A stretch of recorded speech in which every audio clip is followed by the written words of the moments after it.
Welcome to Uncle's channel. Thanks for watching today, and let's continue our journey to finish every single Game Boy Color game. Today, focus on a game called World Bowling for the original Game Boy. Now, this game here is, for the most part, a fairly basic bowling game. There's one thing that makes the game stand out more than anything else, and that is the difficulty of the game. I looked online. There's not a single video out there of a long play of this game because I was looking for like tips and strategies for it. I couldn't find it anywhere. So as far as I know, like almost no one has actually finished this game. But that is the goal for our video today, to finish World Bowling for the Game Boy. Now, this particular game did get moved up in the queue a bit because Floating Platformers requested I cover it sooner than later. So naturally moved up in the queue. Or he technically requested I cover it not sooner than later. He said like hold off on it as long as possible. This game and Wave Race, probably due to the difficulty, because I covered Wave Race a couple of weeks ago, and that was the hardest game I've covered in this entire challenge, at least for the racing mode in that game. And this game here is still very difficult, but I do not think it's quite as hard as Wave Race, because once you figure out a particular set of skills in this game, it's going to be a heck of a lot easier, and there's a big hint for that as far as like the manual goes. That's where I end up finding the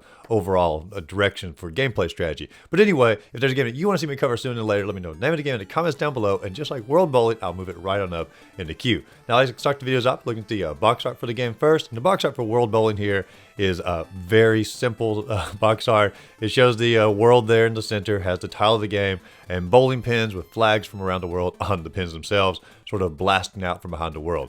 I mean, it is exactly what you would expect for a game called World Bowling. Really nothing else to say about it. Now, when you load the actual game up here, you have the title screen, which has the name of the game obviously up top, has the different flags of different countries you're going to be battling against, as well as your main character, a boy and a girl, and you can choose to play as either one of them for the game. As far as I know, there's no difference in how the two of them play, but you do have your choice there, and you also get to choose which ball size you want to use. I did the default, which is 9-pound ball. I don't know if there's any difficulty range as far as like which ball that you choose here. I just simply went with the default. And then the next screen is going to show the 6 countries you have to battle against, and beside every country is a score, and you have to achieve that particular score in order to advance to the next country. And when you go through all 6 countries, you have officially finished the game. And so I loaded up Japan first, because that's obviously the only one you can play as. And the bowling alley is going to look the same for every single level, except the flag is going to be different in the background. And there's really no extra decoration involved. Now, as far as like the bowling experience itself, it does have the alley or the lane off to the right hand side, like an overhead view, so you can sort of see exactly where you're positioned at, you know, to line yourself up perfectly. And the main part of the left hand side, it shows you sort of a front view in front of all the pins, in front of your alley here. You can sort of line yourself up on here as well. And so it's nice to have the 2 separate views. Once you pick your spot of exactly where you want to throw the ball, you press A, then you have a control meter. It goes back and forth, left and right. And it basically, if you hit it directly in the middle, the ball is going to go directly forward. If you hit on the far left-hand side, the ball is going to curve off to the left. If you hit on the right-hand side, the ball will curve off to the right. And then you have the power meter after you've chosen your control direction. And the power meter just simply means how far or how fast you're going to throw the ball down the alley. It's really a very simple game as far as like, you know, the options for throwing the ball here. Now, I did play the first round exactly like I would a normal bowling game. I always tend to stand a little bit off to the right-hand side. I always tend to throw the ball pretty much as straight as possible down the alleyway here. And I tend to get around a 140 bowling score. And so as I went through here, it doesn't actually update your score as you go. It doesn't actually tell like, you know, how close you are to the 200. It just simply tells you exactly how many pins you've knocked down in that particular round, which is sort of annoying because you sort of want to know what your progress is. I always enjoy that when I actually do go bowling, like, you know, what is my score as I'm advancing throughout the round here. But as I get through, I do end up making 144 points, which is pretty close to what I make in actual bowling. I stood in the same spot. I played exactly the same way. So as far as like bowling mechanics go, I'd say the game actually has pretty good mechanics because it lined up pretty much exactly with a normal bowling experience. However, 144 is not good enough to advance in this game, and if I stayed at 144, I would never finish this game. So I had to figure out a different strategy to get a higher score in order to advance through all the countries here. So I look online. I tried to find like a walkthrough for like different, you know, tips and strategies. There's not a single walkthrough out there for the game. I looked at long plays to try to figure out like what is people's strategies. Maybe I'm doing something wrong. There's not a single long play of the game out there either. I ended up looking in the manual for the game, and the manual is actually a huge help here because it said something to the effect of like when you're playing against a different country, every country has a different area on the alleyway or on the lane that you need to stand in order to throw the ball. And if you can find the correct spot on that lane for that country, you can pretty much guarantee a strike or a spare pretty much every single time. And so I was like, okay, so now the main goal of the game is to play through all these courses, and it's just gonna be trial and error. Where do I need to stand on the lane? In what direction I need to put the control on in order to get that strike that's needed to get that high score. And so the game really was just simply a trial and error from this point on. And so I'm going to go through, it's almost like a walkthrough in this video of sorts, because I'm going to tell you the best spot to stand for every one of the countries that you go through. So if you're looking for a long play of this game where you're looking for a strategy to complete the game on your own, this is going to be your best bet as far as like tips and tricks for world bowling. So we're going to start off in Japan here. Now in Japan, I figured out the best sweet spot is going to be to stand off to the very far right, all the way as far as your character can go to the far right. Then you want to get your curve of the ball all the way to the far left, and then pretty much the power meter at full power here. Now when you do this, I can't guarantee you're going to get a strike every time, because you may get a little bit off on the meter a little bit, but you're going to come pretty darn close to getting a strike every single time. When I did it this way, I ended up getting a 247, which is significantly better than my last score. And it's just simply by standing at one spot, getting to the control right where you need it, and throw the ball. Now, anytime you do get a strike, you do get a little cheerleader who's going to come out and sort of cheer you on a little bit. You also get like a little angel a little bit later if you get like multiple strikes in a row. And the angel is going to be consistent across all the countries.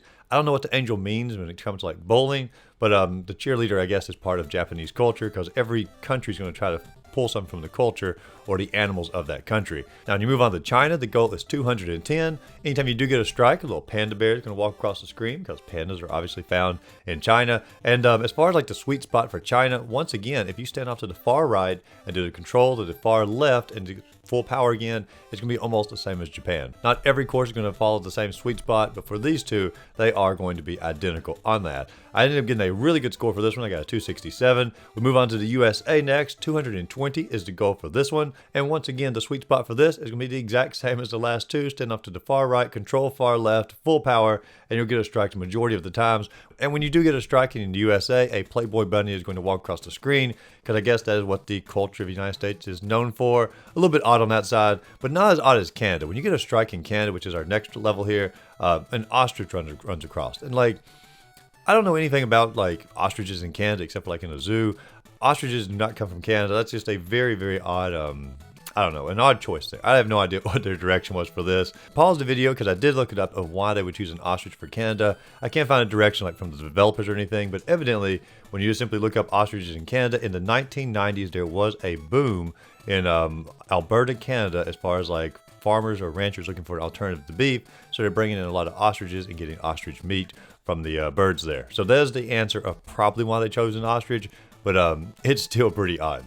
For Canada though, it's actually a completely different strategy as far as like spot you want to stand. In this one, you want to stand all the way to the far left and then move back 5 individual spaces. Just simply to D-pad 1, 2, 3, 4, 5, and you're back to where you would need to be. And then for control, you want to go almost all the way to the far right and then almost full power yet again, and you'll get a strike almost every single time in Canada.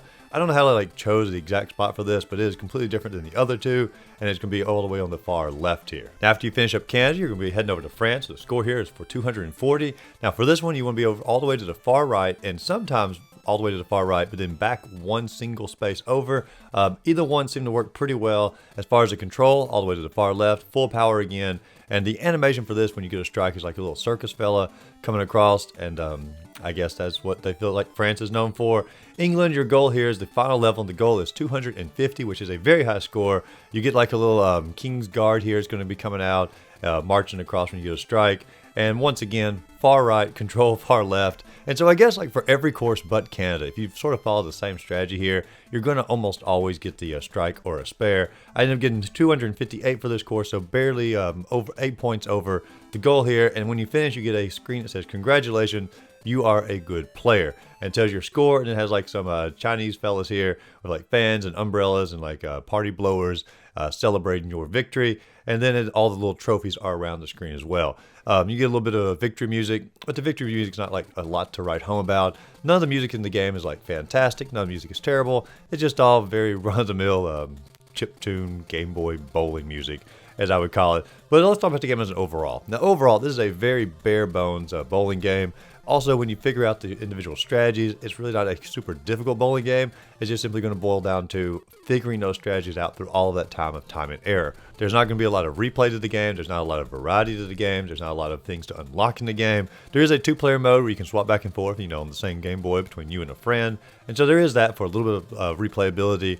But for the most part, it's a very run-of-the-mill bowling game that I probably wouldn't recommend to most players out there. I'm probably going to give it a 4 out of 10. I feel like there's a ton of stuff they could have done with this, and some of the stereotypes are pretty odd in the game as well. And so, yeah, I think 4 out of 10 is probably a good score for this game. But if you ever played World Bowling, let me know in the comments down below. If you enjoyed the video, be sure to like and subscribe to the channel. Sorry, if you enjoy...